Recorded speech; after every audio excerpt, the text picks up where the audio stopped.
Hello, hello. Welcome to Too Much Mary, where I bring you interesting people that I learn from and that are really interesting to me, where I am just amazed by their experience and wisdom. And I bring them to you so that you may see this wisdom of them as well, and that I can share all these valuable nuggets with you. So today with me on the other side is Estella, my dear friend from the Netherlands. She is a musician. She actually is mastered two music instruments, which is really rare in music industry that one person has mastered in their life two instruments that are so different, viola and saxophone.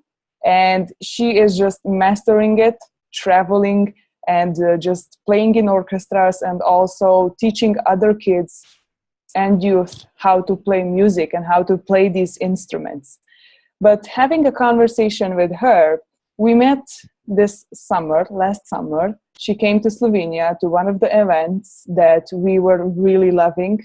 I was immediately attracted to her energy because this lady here always smiles. Like it just, that's her. If someone says to me her name, I just see her biggest smile and just this bubbly energy that is just like admiring.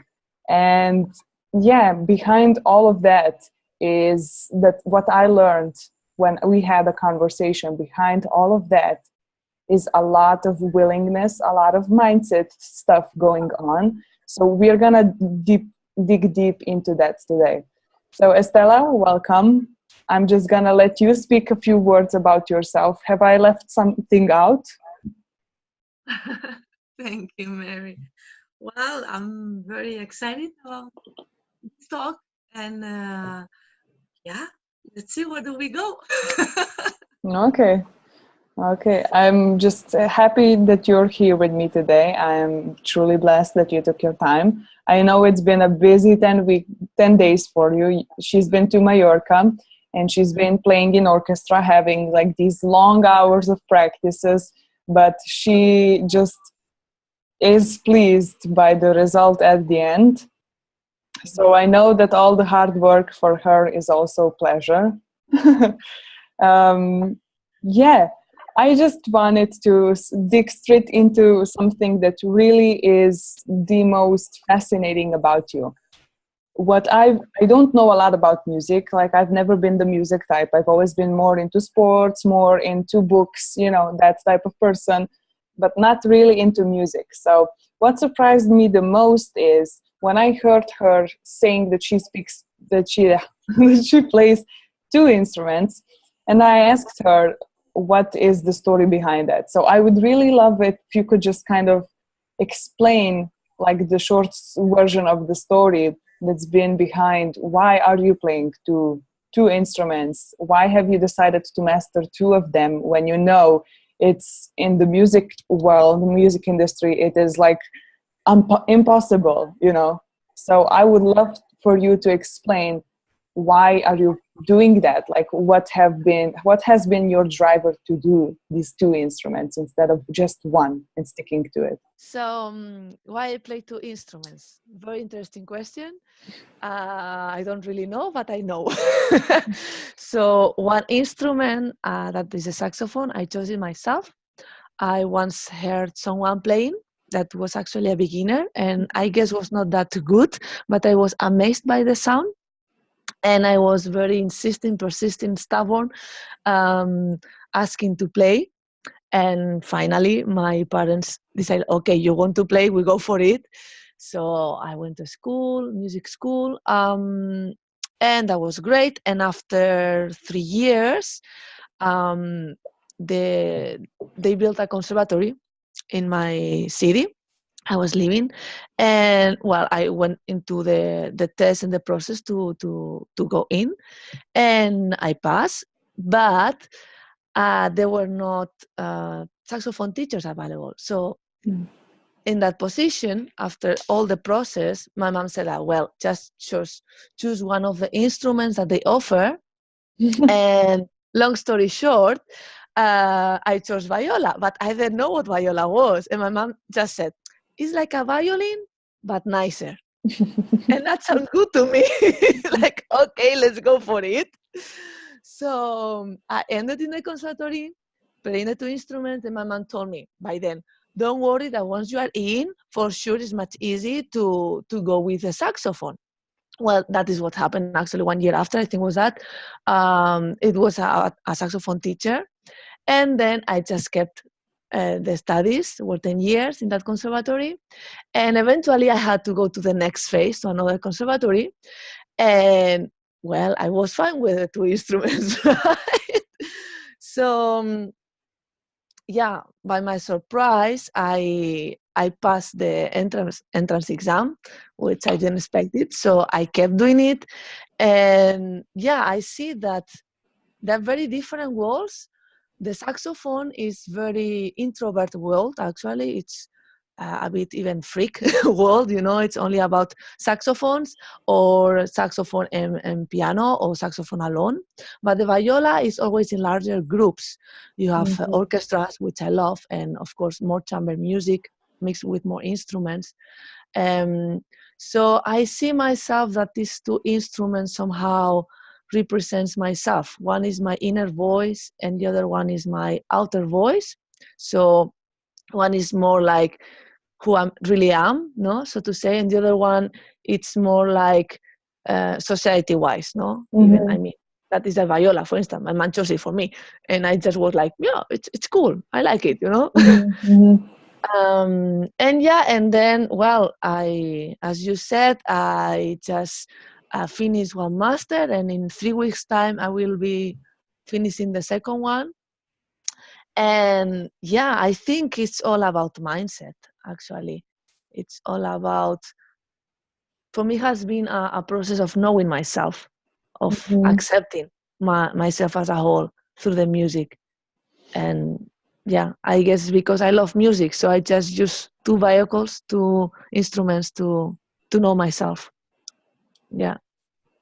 That's pretty interesting story, because this is something where when we spoke, I saw the contrast between the inner instrument and the outer instrument, because the one is because you wanted to play in big groups, your mom chose it for you, so it felt like this is like the outer Estella that is more of like what you show to the world. And then when you chose the saxophone, it was more like for your own pleasure. It was maybe more like maybe more isolated, and therefore like more true to yourself, but nonetheless still really very important part of the whole finding your voice part.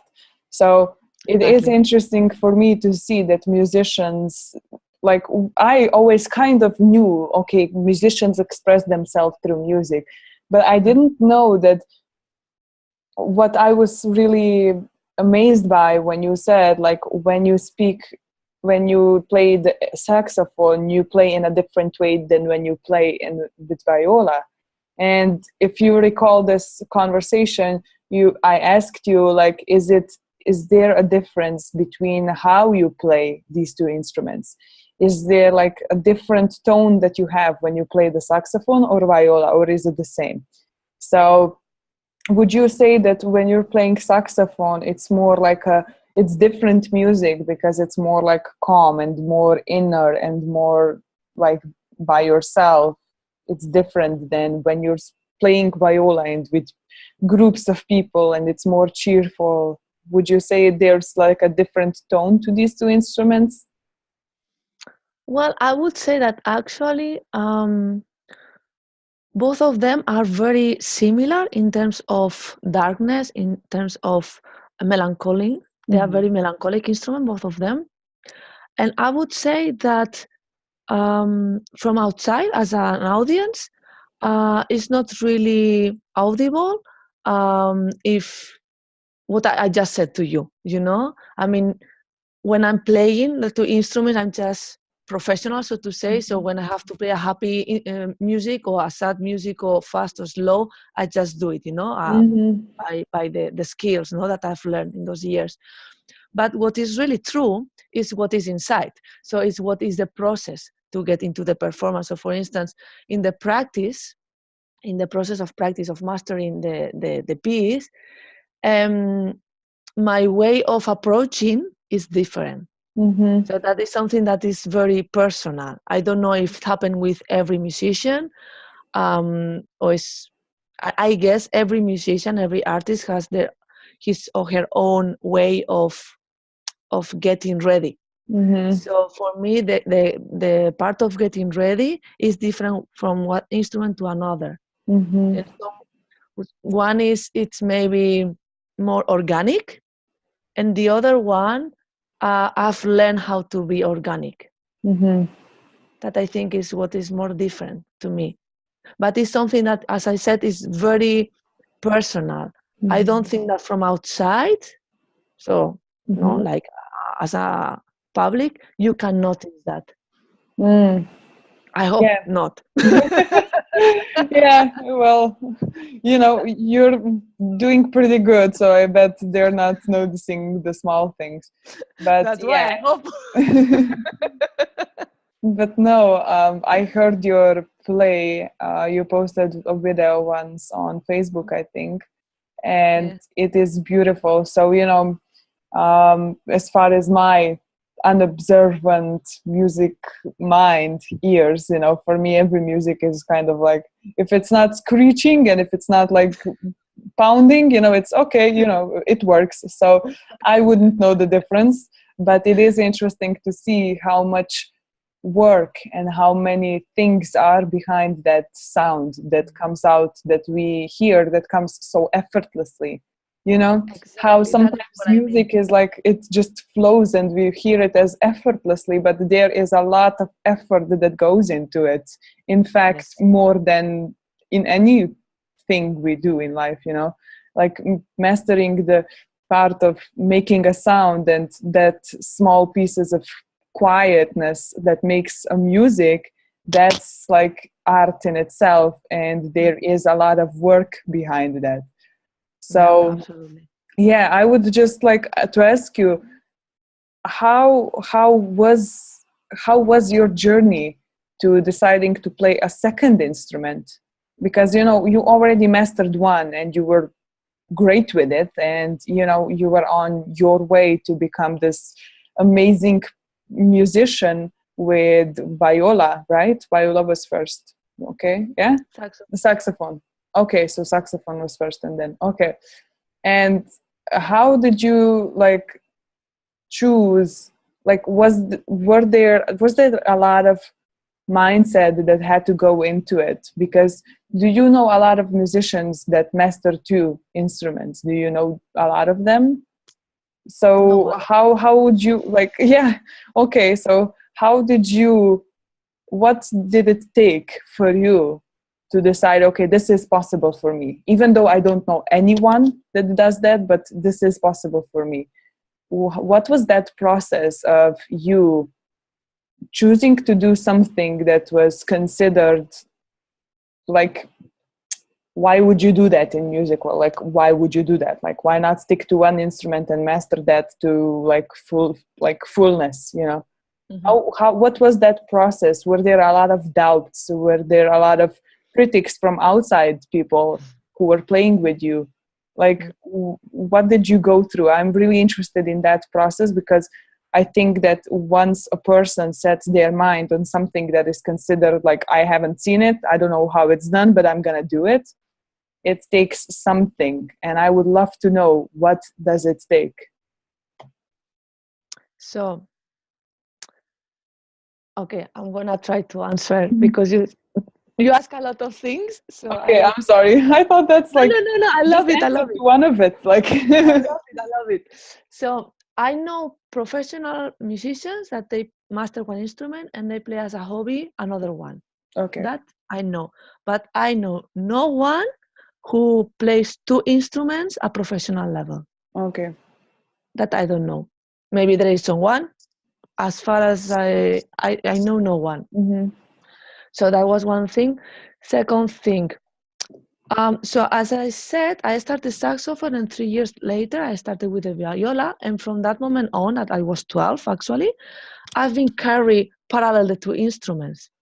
So that's why I don't feel that I had to choose. Mm-hmm. So I was like 14 years after that, going with the flow, parallel with the studies, sleeping very little, not socializing, I can and imagine, working yeah. very hard, Yeah. being very disciplined and working. So that is part of the mindset. I'm a person that I'm extremely disciplined. So when I Okay. decide to do something, I go 100%, no matter Mm-hmm. what. And then, of course, I had moments that I was dealing with fear, with self-doubt, with I had a lot of experiences that from colleagues that they were trying to push me down, and not only colleagues, also teachers. Mm-hmm. Actually, because I studied in Spain, I'm Spanish, and I also studied here in Netherlands. And in my studies, my bachelor's in Spain, I had one teacher that actually he lowered a lot my mark. Mm-hmm. And I went to talk to him, and he said that he was afraid that I would take his position. Mm-hmm. And then he said that to me. I said, like, well, I've never thought about it. I would never do that, even though in order to get to your position, it should be a process of selection. Mm-hmm. So that is free. But I think that that is not a reason. So, of course, I've been through this kind of situations, very painful. And many times I felt like, what I'm doing this, Mm-hmm. But in another side, I love music.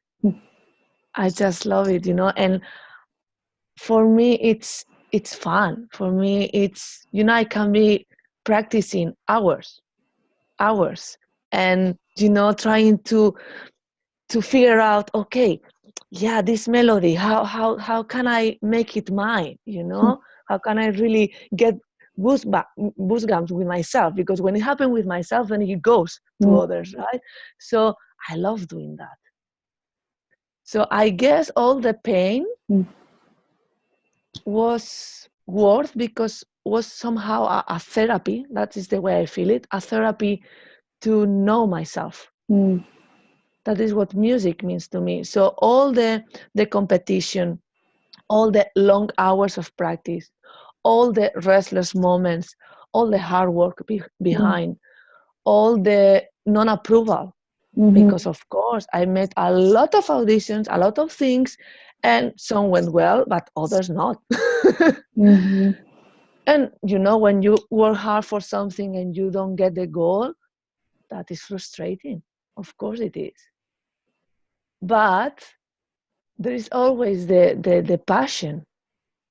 If it wouldn't be because I'm extremely passionate and I really love music and it really gets into my heart, I would have quit much earlier, because mastering two instruments, it's hard work.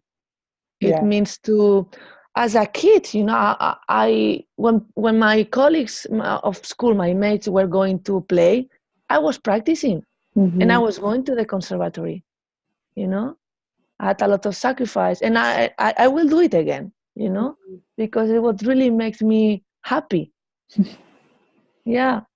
So mindset, there is a lot of willness, a lot of connection, a lot of wanted to express, myself. Maybe that is also what really make me keep going forward.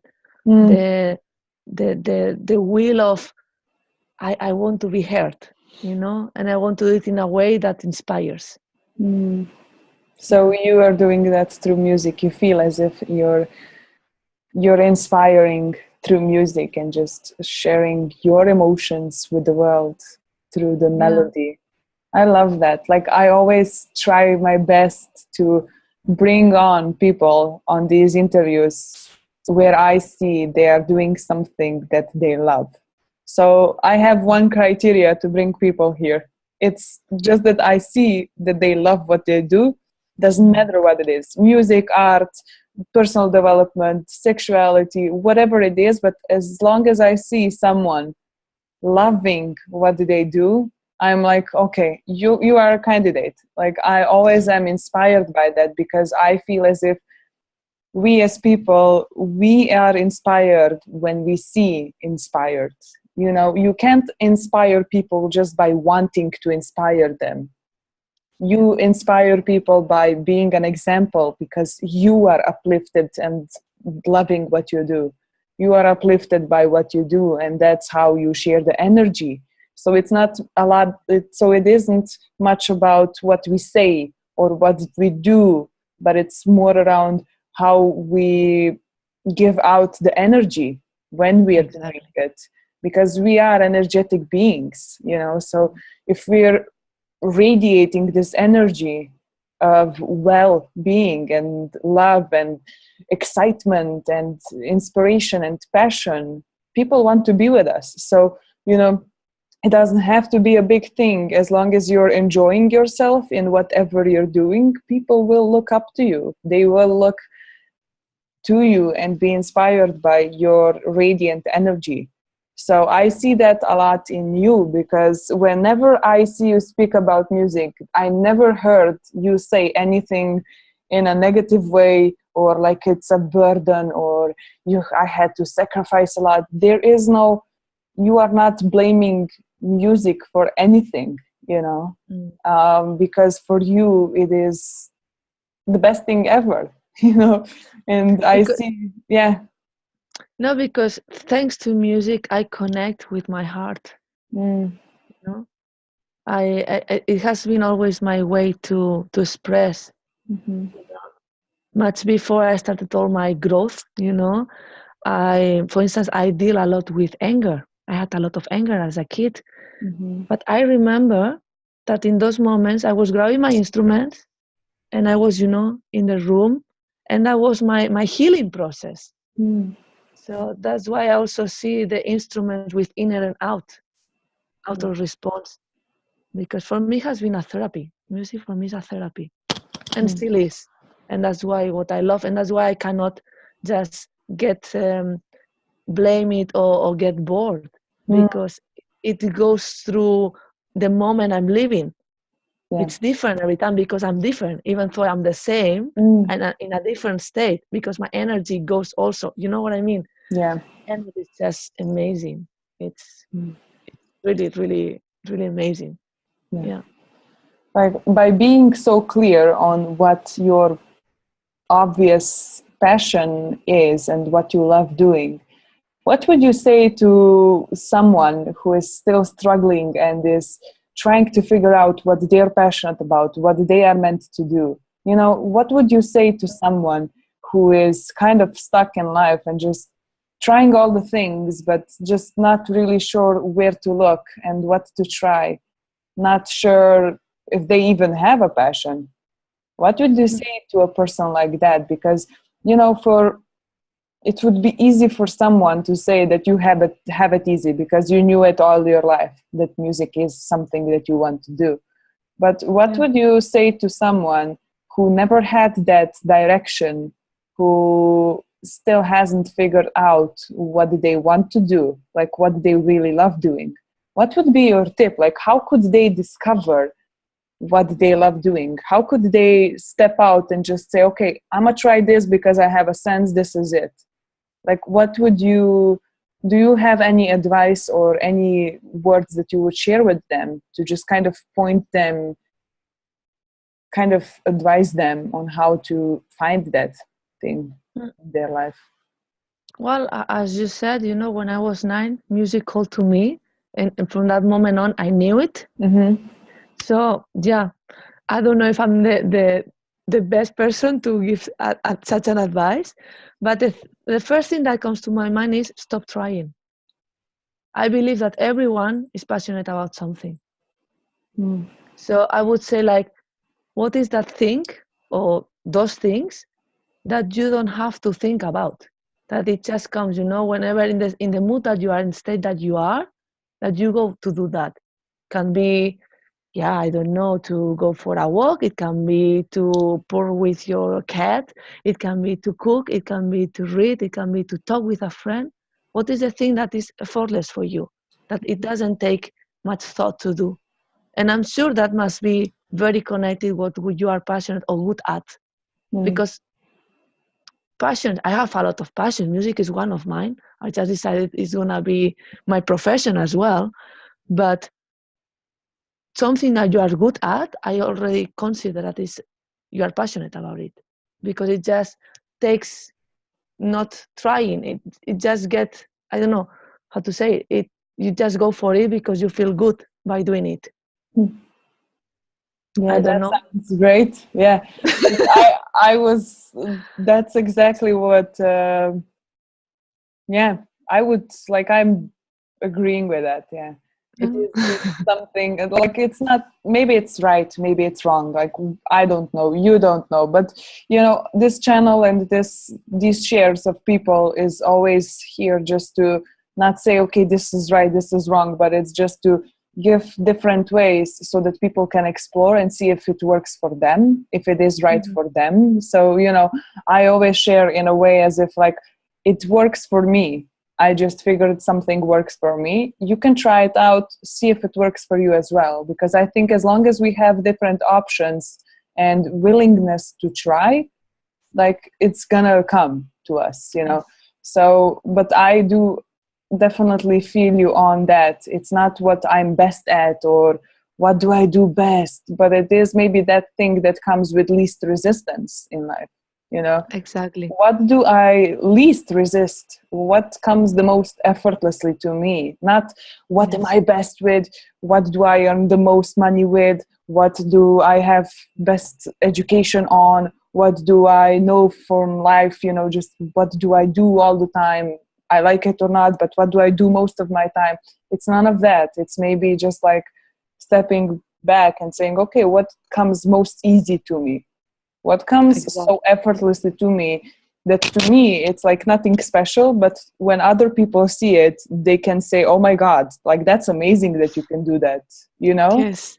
Yes. There's always that one thing. If you ask like a bunch of your closest friends what they admire about you, and they can say one thing and you're always like, that's easy, like that's nothing, you know, that's like nothing, like that's not it, you know.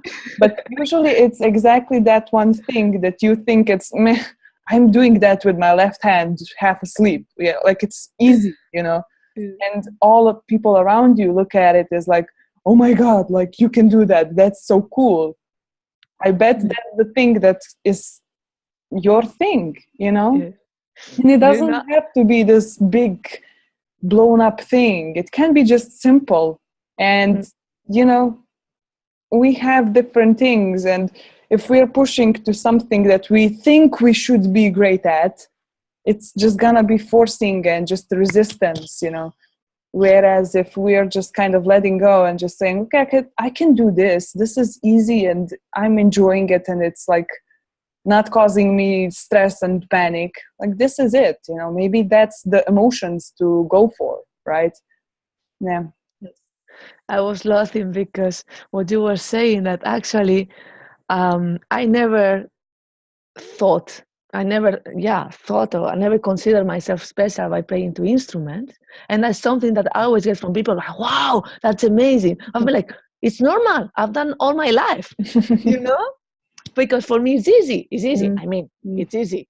I took a lot of effort to get to that point, and still, because that is a life process to master an instrument, that at the end, it's easy, It's right? not a struggle. It's not like, you know, And I think that is what killing you are yourself passionate. over it. Yeah. Yeah. Because of course, up and downs are with everything. It's part of life. Even when you are good at something, athletes, you Absolutely. know, Yeah. they can be, I don't know, win I don't know how many medals, and suddenly do a really bad score. But Yeah. doesn't mean that they are not good at what they are doing. You know, it's Yeah. part of the process. But still, they will go again to train the next day 6 hours and go for the next competition. So, Yeah. yeah. It's interesting that you mentioned that, because just today me and David were speaking about it. Like there's always room for improvement. Always. And as long as there is room for improvement, you are have to gonna you're gonna have to fail in order to become better, to fill up that room of improvement, right? So in order to, like, if there is always room for improvement, and in order to always get better, you have to have these slight glitches where you fall down and, you know, suck at something so that you learn, and then you become a bit better and a bit better. But in order to become a bit better, it always takes a lot of effort, and it sometimes, usually, always, takes like these falls where you have to fall down and see like, oh my God, like I have this to learn, so I'm gonna work on this now and become a better, you know.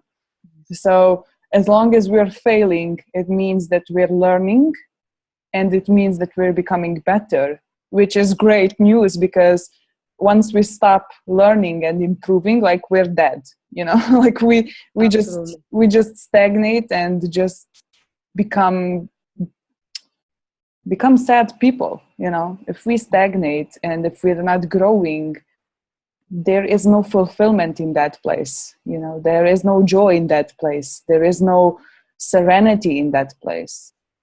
So I love how we just kind of went this direction. I really loved it. So before we finish this off, I'm gonna ask you one question that I always ask, that just to me reveals so much about a person I'm speaking with. That question would be, what do you know for certainty that it is an absolute truth in your life at this moment? Wow. Big question, right? Wow, super big, man. Just whatever comes to mind first. That's usually what's Love. the truth. Love. I know. Big truth is love. Mm. Everything, whatever I do, I talk by mind. Now, from here, it's right. It's good. Because has the good energy, has the good intentions. And maybe the right choice, might be the wrong choice, might be a bit too soon, but it's in the process. It's just what it has to be. So for me, it's love. In order to be relating what we're talking, in order to become the best version of yourself, that is actually what I'm trying to do in this lifetime. It has to be from love, because it's pure energy, has no bad intentions, only has curiosity, creativity, openness, like a kid when he's born, and just want to get, and with that information to transform and to create again. And love. I love that. I just see you living that. So I do my best. It definitely does feel like it is your truth. It definitely does have your ring to it. Yeah. So thank you for joining me today. I am loving it. So I'm gonna add, where can people find you if they go online? Where can they find you? My website, which is www.Estela Briceno Mezquita, my full name.com. On Facebook also, if they type my name, I also have a fan page. And YouTube channel is under construction, so it will come soon. Okay, love to hear that. Yeah, I'm busy now doing this. Yeah. But Mary, thank you very much for this opportunity. I love your channel. Too much, Mary. I think you are doing really good. I think you are doing what you are good at. Inspiring, and is connecting, and is sharing your lovely energy. And thank you very much. Thank you very much for this time. I will share your information where people can find you below this video. And yeah, I'm just grateful that we had this conversation and finally recorded it, because I think it will inspire many people out there. It's just so much value in it. And yeah, thank you all for watching this video with me and Estella today. And have an amazing day. Have an inspiring life. that's it for now. And I will see you in the next interview with more interesting people that I meet along the way. So bye for now, guys. Bye, Estela. And Bye, Mary. take care. Bye-bye. Bye.